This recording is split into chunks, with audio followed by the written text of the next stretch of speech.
Hey friends, today's episode is brought to you by Engagio, the leader in account-based marketing and sales with their all-in-one solution. Are you familiar with account-based marketing and sales? I mean, if you're selling to the enterprise, to big business, account-based strategies are the new wave of doing business. If you're selling to the enterprise, if you're dealing with multiple decision makers, if you need to close larger deals, then an account-based approach is a necessity. However, while there's a lot of talk out there about account-based marketing and sales, there's very little actionable advice on strategies and tactics you need to take.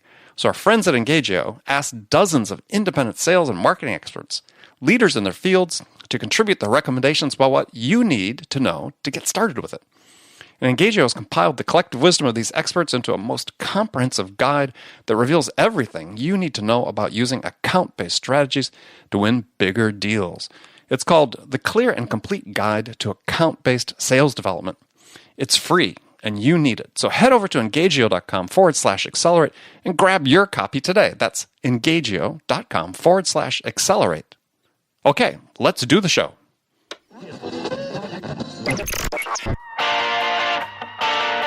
It's time to accelerate. Hey friends, this is Andy. Welcome to episode 472 of Accelerate, where I hold in-depth conversations with today's leading experts in sales, marketing, and leadership 6 days a week.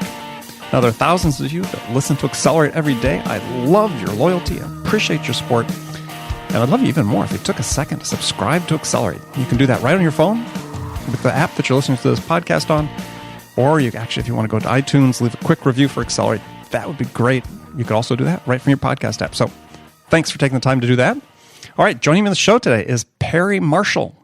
Perry is the best-selling author of the book 80/20 Sales and Marketing, The Definitive Guide to Working Less and Making More.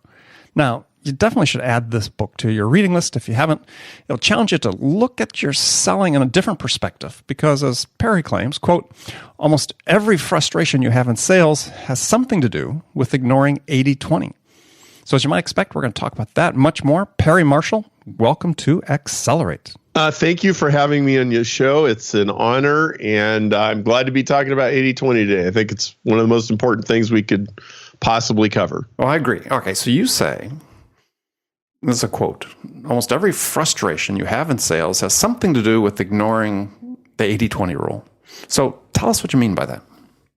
Well, this is the book that I wish I had had when I started out in sales. I was laid off from my job as an engineer, and my wife was 3 months pregnant, and she was planning to quit her job after the baby came. Mm-hmm. And so so we're in the scramble, and I couldn't find any engineering job suitable without moving away.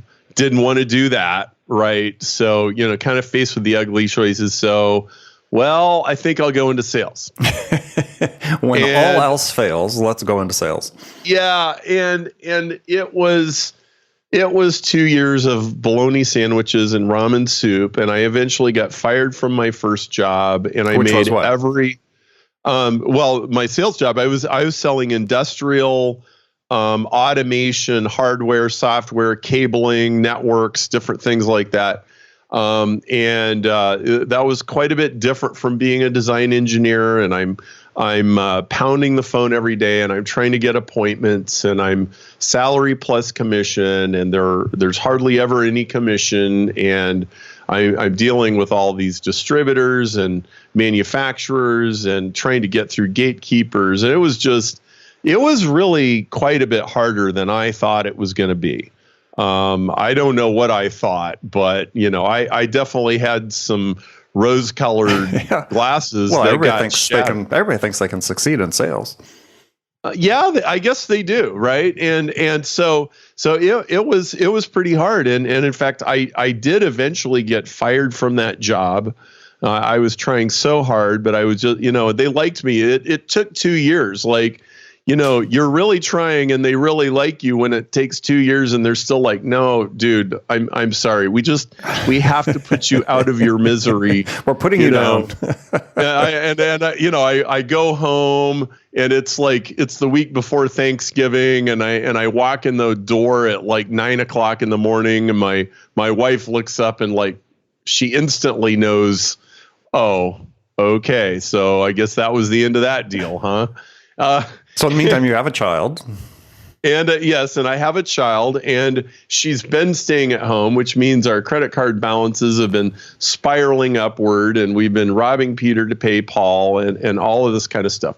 And yeah, it was really rough, and there was so much that I didn't know. It's hard to know where to start. But fast forward, I took a different job.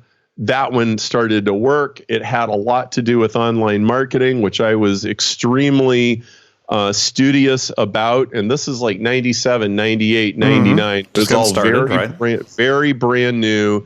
And I got really serious about it. I got really serious about direct marketing. I discovered the world of direct marketing, which back then was mostly mail order at the time. And I realized really faster than most people, hey, wait a minute, internet marketing and mail order are actually almost the same thing. They're just in a different medium. I think I can do this. I think I can learn this. And then fast forward into the mid 2000s, I've actually written the world's best-selling book on internet advertising, which is the ultimate guide to Google AdWords.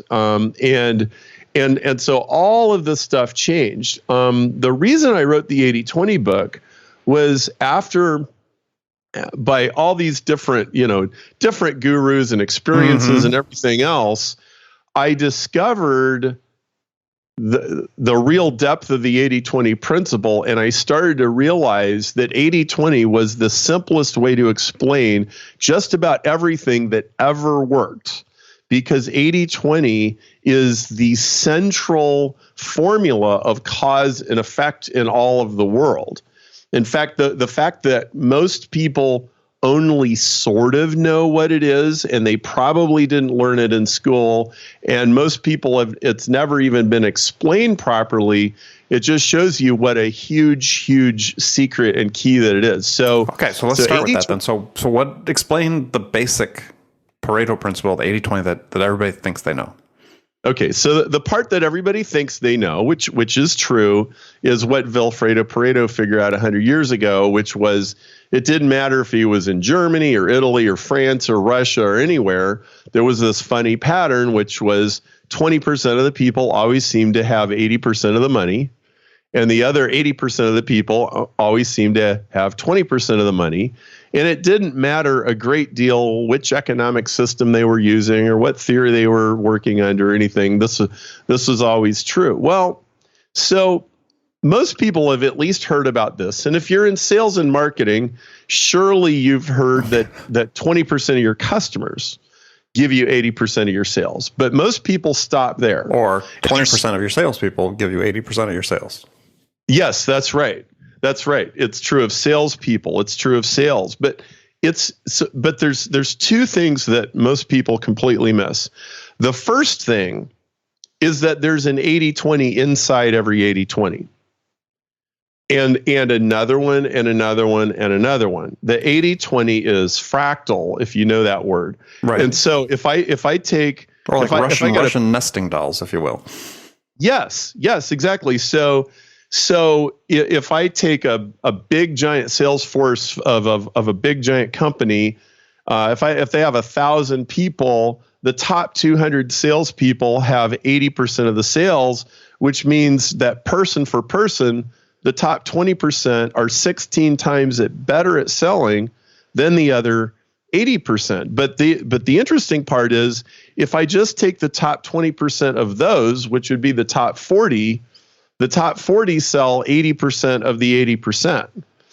And the top 20% of the 40 sell 80% of the 80% of the 80%. So that what that means is that 1% of the salespeople sell 50% of the stuff. 1% of the customers buy 50% of the stuff. Well, that's the first thing most people miss. That it goes on and on and on, all the way down to literally the last customer. And the other thing is, it's not just business and it's not just money. It's actually almost everything. If it's the files on your hard drive, 20% of the files take up 80% of the space, and 20% of the 20% take 80% of the 80%. It's true of of the traffic on the roads in your town. Well, 1% of the roads. Let's go through that example because that's, I think, help people understand it because it's a great example from the book. Yeah. So, 1% of the roads carry 50% of the traffic, and 20% of the roads carry 80% of the traffic. It's true of rivers. It's true of airline routes. It's true if you open your Quicken and you go through your personal finances, 20% of the purchases spent 80% of the money. If you go to any restaurant, 20% of the visitors consume 80% of the meals. You could take a bucket of sand. You could go to the beach and get a bucket of sand, and you'd find that 20% of the rocks and sand take up 80% of the space. That this is true all over the place, and it actually explains almost all of the cause and effect. We could be talking about rabbit populations or any number in a spreadsheet. And again, just like in the business examples, there's the top 20% of the top 20%. There's the top 20, the top 20, the top 20. It just keeps going. So I can look at the whole world's population, 7 billion people, and 20% of the people have 80% of the money. But it's also true, I can zoom into the Forbes 400. I could zoom into the top 10 richest people in the world, and 80-20 is still true. Well, you call it a law of nature. I mean, that's really what you're describing. It is a law of nature. Now, here's why it's a law of nature. It's because of what we call positive feedback. So here's an example of positive feedback. 2 14-year-olds decide to drink Jack Daniels one afternoon. Okay? Sure. And one of them likes it, and one of them likes it. Right? Like a little more. He likes it maybe 10% more than his friend. Well, 30 years later, the first kid, he does like 1 drink a week, and the second kid drinks Jack Daniels before 9 o'clock every day, and he's an alcoholic. Okay? Or water starts dripping on a rock, and when it starts, the rock is flat. But all it takes is those water droplets, and pretty soon, there's a little river and there's a little indentation where the water is wearing away the rock, and you multiply that by 1 million years, and you get the Grand Canyon. Okay, both of those are positive feedback that behavior is rewarded, that past behavior reinforces future behavior. All you need is for past behavior to reinforce future behavior, and you will get 80-20. So all you need is a beach where the ocean is just slamming against the sand, every minute, and the fine grains of sand will get ground up finer and finer and finer, and you'll get an 80-20 distribution. So talk about the positive feedback in the sense, let's say, of a sales situation, or a sales team, a sales force, and how that affects the distribution. All right. So 10 salespeople start out on their very first day of work, and one of them literally has a better day on the very first day than everybody else, and he gets a few more attaboys than everybody else, and maybe even by accident he does a few things right, and so the next day when he goes out, he does the same thing right again, and he gets another attaboy. And then somebody takes notice of him and says, "Hey, I got this Zig Ziglar CD. I think you might really enjoy." And then he listens to it. And 2 weeks later, that brand new sales guy is already way ahead of the rest of them, just because of a few little advantages that he started out with that he might not have even known that he had. Well, then you start multiplying, right? But then, of course, you've got that negative reinforcement from the guy who doesn't seem to be able to get it. He hasn't had a success, so he keeps trying different things and different things and different things, and pretty soon he's kind of, this is what happened to me. He's just kind of drifted off course, and he doesn't even feel confident about anything anymore. And And then it's actually very easy for the one guy to sell 16 times as much stuff as the other guy, within maybe just a few months. Not to mention, maybe natural ability or existing training, like, maybe the girl sold Girl Scout cookies and she got really good at it, and she finds that selling to IBM isn't as different as you might have thought. So, but I think to your point, because I think somebody could hear your example and say, well, geez, I can imagine a situation where a sales leader says, like, I'm going to treat everybody uniformly and the positive feedback's all the same. So we have 10, ideally they should all be the same. So, but there are other factors you talk about that create this positive reinforcement and positive feedback loop. Well, I think a good illustration is the rock that turns into the Grand Canyon. We could take a piece of rock to a machine shop and we could polish it to a mirror surface, and we could make sure that it was absolutely as flat as human technology could make it. But all it would take is a dripping of water, and pretty soon it wouldn't be flat anymore. And as soon as it's not flat, the 80-20 cycle has begun. And then you're going to have it doesn't matter how flat it is when you start. It's never completely flat. It's never completely straight. And Sure. so everything is unequal. And the thing is, inequalities multiply. They multiply and they multiply and they multiply. And so what most people are trained to do by their schooling, their education, their conditioning, is to try to equalize things. We try to make everybody equal. We try to make everything equal. We try to treat all the customers equal. What the 80-20 sales professional says is, I'm not going to look for inequalities. I'm going to look for inequalities, and I'm going to try to amplify them. I'm not going to fight nature. I'm actually going to go with nature. And when I see a feedback loop, I'm just going to put gas in the fire. I'm going to reinforce it, and I'm going to remove all obstacles. And that's actually how you get the most productive sales performance, the most productive marketing, the best Google campaigns, the best Facebook campaigns, is you actually amplify the inequalities. So can we reduce that to a hard example for the sales audience listening? So let's say you have a sales rep that's calling on, it's 100 accounts they got to go develop as potential prospects. So one of my favorite things that I put in the 80-20 book is the 5 power disqualifiers, which my friend John Paul Mendoza came up with. And he came up with these when he was a professional gambler in Vegas for 4 years, which I'll circle back to later, right? Because there's a great story there. Right. It was a great story. Yes. He left gambling and he went into corporate sales. And so he's got a sales manager, and the sales manager says, all right, I got these 206 leads. I want you to go see all of these people, and I want you to get orders from as many people as you can. Well, John already had enough street smarts from gambling. He knew there ain't no way he's going to get a sale from all 206 of these people. There ain't no way that anywhere close to all these people is worth the time.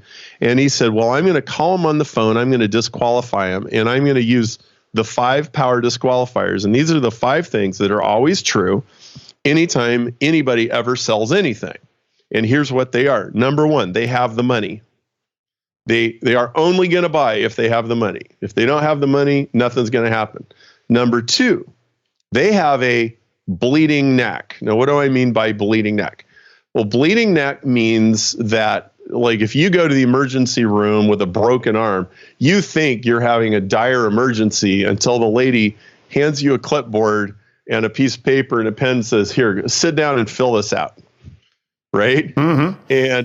And then you're sitting there 2 hours later and your arm is still broken. Meanwhile, some other guy comes in and he's got blood squirting out of his aorta onto the ceiling. They aren't going to give him a clipboard. They're going to put him right in there and they're going to help him out right away. That's what I mean by bleeding neck, is there is an urgent problem. Okay, do you have an urgent problem? Is this costing you money? Is this, is somebody yelling at you about this? Did somebody get their head kicked in a meeting yesterday because this doesn't work or that doesn't work? That's a bleeding edge. The third thing is they buy into your unique selling proposition. Is your particular angle, do they like it? Number 4, do they have the ability to say yes? Or do they actually only have the ability to say no, but they don't have the ability to say yes? Now, this was probably my biggest mistake when I was new.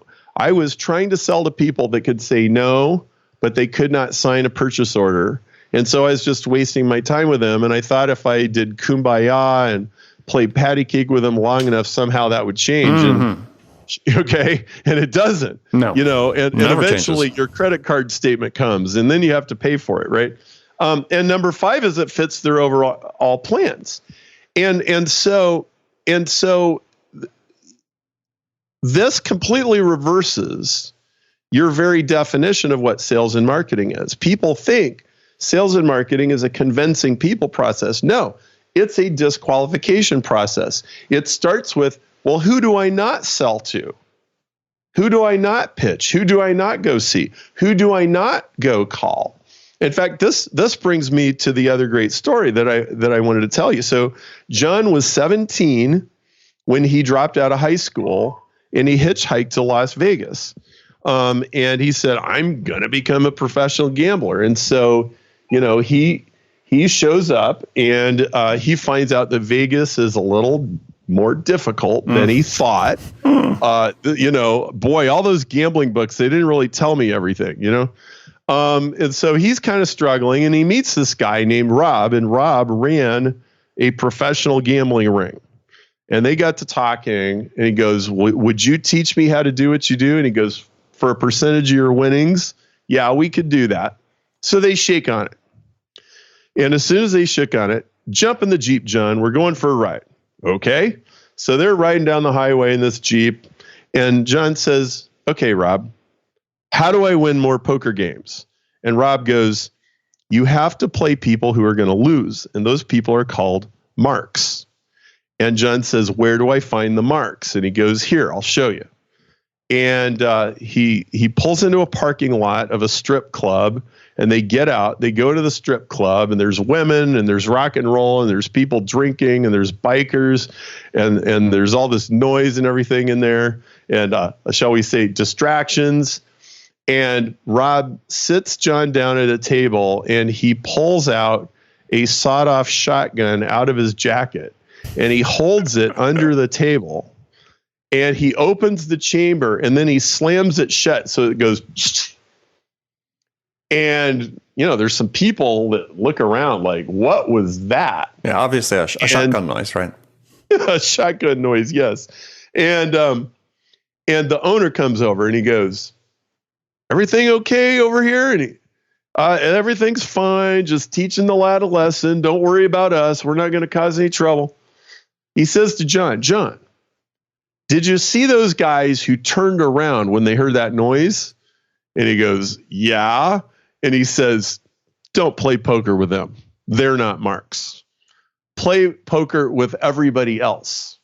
Play poker with the kid that just got here from Wichita with his grandma's inheritance money, and he thinks he's going to get rich in Vegas. That's who you play. That's the mark. And I got it. Now, that's called, in the 80-20 sales and marketing book, I call that racking the shotgun. Racking the shotgun is either you or somebody else sends some signal, makes some noise, and some people turn their heads and most do not. And you go, okay, I just divided the room. I now know who's interested and who's not, who's paying attention, who's not. This is everything that you do in marketing. This is, you bid on a keyword on Google, and some people search for it and some people don't. Some people click on your Google ad. Some people don't. Some people come to your website and sign up to get on the email list, and some of them don't. Some of them get on the webinar. Some people don't. Some people get the email. Some people don't. Some people open the email. Some people don't. All of this is racking the shotgun. And whether you rack the shotgun or you just pay attention when somebody else racks the shotgun, this is what marketers do. And they harness naturally existing forces. I mean, this is one of the most important things about businesses. If you're constantly fighting nature, you will never get anywhere. 80-20 teaches you don't fight nature, flow with nature. Where does the rock want to travel? Where does the water want to travel across the rock? Because that's going to turn into a river. That's going to turn into a Grand Canyon. And that's where you're going to get some water later on. And you can already see it. A lot of times you can see it very early if you're paying attention. Again, that's what racking the shotgun is. Yeah, and some people use the example of, don't try to divert a river, divert a stream. That's right. It's easy. You can divert a stream with a shovel, right? But a river, it could be impossible. You have to build a dam. It could be right. It could be very, very, very difficult. And so when I started to realize this, I found that everything in my business matched an 80-20 pattern. And here's one of the best examples of this. You can use 80-20 predictively instead of just in the rear view mirror. So the way most people do 80-20 is what I did the first time I heard about it. I heard about it. They said 20% of your customers generate 80% of your sales. I thought, is that true? And I printed out a QuickBooks report, and sure enough, I started going through it, and yes, it was true. Mm-hmm. And okay, well, that's great. I don't know what I'm supposed to do about that. Well, let me give you an example how you can use it predictively. So 80-20 says that 20% of your customers want to give you 80% of the money. And 4% of the customers want to give you 64% of the money. And 1% of your customers want to give you 50% of the money, and so on. So how do you use that? Well, here's an example. So let's say you got a Starbucks, and 1,000 people a day come and they buy a $5 latte. Well, 80-20 says, all right, so 20% of the people that spent $5 want to spend 20. And 20% of those want to spend 80. And 20% of those want to spend 320. And 20% of those want to spend 1,200. Now you go, well, what's anybody going to spend $1,200 on it at Starbucks? Well, if you go to Starbucks, you'll see that they sell a $2,700 gleaming stainless steel espresso machine. Okay. Right. And you can use 80-20 math. There's my book, 80-20 Sales and Marketing, has a website, 8020curve.com, where you can actually enter the data points, and it will tell you that if 1,000 people are buying a latte for $5 every day, one of them will buy a $2,700 espresso machine. And it's almost as predictable as gravity. It's like a law of physics that I guarantee you, out of every 1,000 $5 lattes, one person has $2,700 burning a hole in their pocket, and they want to scratch the coffee itch, and they're going to scratch the coffee itch, and they're going to scratch it with you if you have that thing. And if somebody else sells it and you don't, then they're going to scratch it somewhere else. And this is the way the world actually works. It is incredibly predictable. In my customer base, I can predict to plus or minus 10% how many people are going to buy the $1,000 program, how many people are going to buy the $10,000 program, and how many people are going to buy the $100,000 program. It's absolutely uncanny. And it's based on the size of your list or the size of... It's based on two things. It's based on the price of one thing and the number of people who bought it. That's it. Okay, so 1,000 people spent $5 on a latte. That's all you need to know that one out of 1,000 will buy the espresso machine. Or you could come up with some other thing like, who's gonna come in and buy 5 pounds of coffee for $60? It'll tell you. Mm-hmm. And so, people coming in and out of a grocery store or people coming in and out of the New York Stock Exchange, it's all extremely predictable. And so you can actually do one market test, like just selling $5 lattes, and you can predict an entire economy that will evolve out of that, just based on the fact that you're scratching a particular itch, like I love espresso. And so, to me, when I listen to this and reading your book, one of the things that sort of occurred to me is that, take this into the sales space, say business to business sales, is oftentimes salespeople are sort of, I don't want to say victimized, but somewhat victimized by 80-20, right? Oh, you're in the 80%. We got our superstars over here, and produces a lot of eye rolling. But yep. When the people who are in the 80% say, well, if I take what you just said and apply it to the customers I'm currently dealing with, suddenly the world of opportunity starts opening up in a way that I never looked at before. So this really becomes a way for, the way I see it as one of the real strengths, is people really read and take this to heart. Yeah, maybe you're in the 80% now. Maybe you're not with that. This could be your ticket to being one of the 20%. Well, trust me, I was in the 80%. Mm-hmm. I mean, I was. That's why I got fired from my job. Well, here's the biggest thing that I figured out. I figured out that salespeople sell very, very differently from each other. My boss at that first job, his name was Fred, and he was a really wonderful guy. I mean, I think the world of him. He sold totally different from me. He was what I like to call a hostage negotiator. He was just one of these people who, he could walk into any situation, and without even probably having a script or any preparation, he would just start talking to the customer, and they would start talking to him, and he would work this magic. He could say offensive things without managing to offend them. He could levitate money out of their wallets. I didn't know how he did it. And, I'm this former engineer just kind of trying to study the guy, and I just couldn't make any sense of it. Well, what I've figured out from literally 15 years of consulting with 300 different industries, thousands of companies, I've seen every kind of salesperson and marketer that you can imagine, that there are all these different categories of salespeople. There are the hostage and negotiators, but there's the storytellers. There's the people they'll just start telling you stories and using their words and plucking your heartstrings and engaging with your emotions. There's other people they sell with numbers and proof and analytics and data and spreadsheets and graphs. There's other people like professional copywriters or video editors. They'll sit in their cave and they'll hone and polish a sales message until it's absolutely pristine, and then they'll cast their net out there and they'll reel these people in. You realize how different that guy is from my friend Fred, the hostage negotiator? It's like a totally different animal. And so I said, you know what? We need like a Myers-Briggs test for how people sell.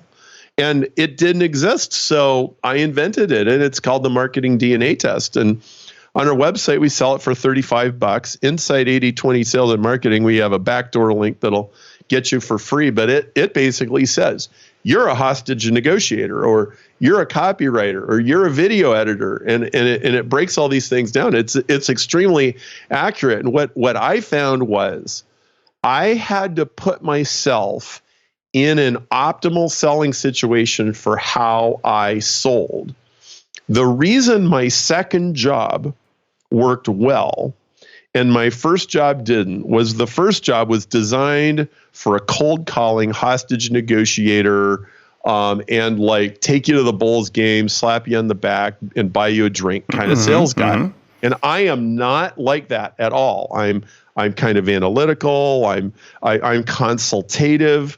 The new job, we had a website. I could sit there and I could test different things on our website. I could put information up there. I could put white papers up there. I could put charts and different things like that. And when people wanted to know more information, they would fill in the form. They would ask for information, And like 2 hours later, I'm exchanging emails with them or I'm talking to them on the phone, and I'm not having to convince anybody of anything because I'm positioned as a consultative, helpful resource, which is kind of another click on the sales dial. And all of a sudden, I went from being the biggest loser to I remember about 2 months into this job, we're kind of late, and the only people in the office were me and the owner of the company. And he's like, Perry, how do I keep you here?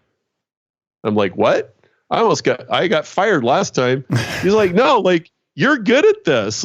You like these customers. They like you. This is obviously working. I don't want to have to start this thing over with another sales guy.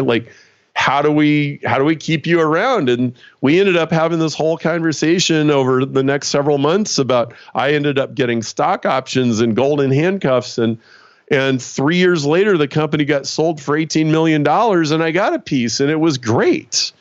And it was so when you talk about, well, I'm a salesperson, or I'm a marketer, but I'm in the 80% that are only getting 20% of the money, and I'm baked potatoes and salsa for dinner because I don't have any money. I get it. And probably it's because you're trying to sell and persuade the wrong way with the wrong people. And you just need to match yourself, not only to sell the way that sells for you, but sell to people that buy the way you sell. Or, yeah, right. That your selling aligns with their buying. Yes. And so it could have to do with the product. It could have to do with the kind of customer. It could have to do with the way the contact was made. You can't be a consultative salesperson if you're cold calling. The two do not go together. A person, like a cardiac surgeon, never calls you on the phone and says, hey, I was just wondering if you might happen to need heart surgery anytime soon. That doesn't work. Right? You'd get a lot of argument from some people about that. Well, I think there's a new conference going on. I know there's a new conference going on, I think in April of this year, which is, sales experts who specialize in new business development and prospecting, cold calling. Well, so those guys exist, and I'll admit it, but all I'm saying is if they're not doing consultative selling, they're working the deal a different way. They're pushing a different set of buttons. They're getting in front of the right people a different way, but they're not perceived as an authority on a subject. I mean, this is why I write books. I would much rather be on your podcast, having people listen to this, buy my book, and eventually come to me and go, hey, we need some of your expertise. I would much rather do that than cold call. Now, God bless the people that can actually make a living cold calling. I never could do it. Mm-hmm. It was for me, it was like $10 an hour work when I could be doing $100 an hour or $1,000 an hour work. Right. Yeah. Well, don't underprice yourself. So, that's right. All right. Unfortunately, we've run out of time. Otherwise, we could keep on talking forever. So, tell people they can get in touch with you and learn more about you, what you do, and your books. We have a very special price for the 80/20 book on my website. You can go to Amazon and buy it for about $15, but we'll ship it to you for $7, including shipping in the U.S. if you go to perrymarshall.com/8020, perrymarshall.com/8020. And the reason that we do that is because if we can engage in a relationship with you from the get-go, and if you can watch how we sell and what we do, we have a highly choreographed online sales machine that people love to get our emails. They love to be on our webinars. They love to participate in the things that we do. And I think you will find the process by which we sell to you to be every bit as educational as the book itself. So you can go to perrymarshall.com/8020 and get yourself a copy of this book. And I think this book will change the way you see everything. You'll never see a column of numbers, or you'll never see a sales team, or you'll never see a customer the same way. Excellent. Yeah, and then learn the concept of your power curve, all that stuff. Very interesting, as you said, to change your perspective on things. So, well, Perry, thank you very much for being on the show. Well, thank you. It was a delight to be on, and I just want to wish your listeners the very best, and keep tuning to the Andy Paul podcast for more interesting characters who will twist your brain and make you think new thoughts. Well, that's what we're trying to do. That's the mission here. Get people to think differently. So, Perry, again, thank you. And friends, thank you for spending this time with us today. Remember, come back, join us again tomorrow. And until then, really appreciate if you take a moment, go to iTunes, subscribe to this podcast. If you haven't done so already, leave a review for Accelerate. We really want to hear what you think we can do to help you succeed in your work. And thanks again for joining us. Until next time, this is Andy Paul. Good selling, everyone.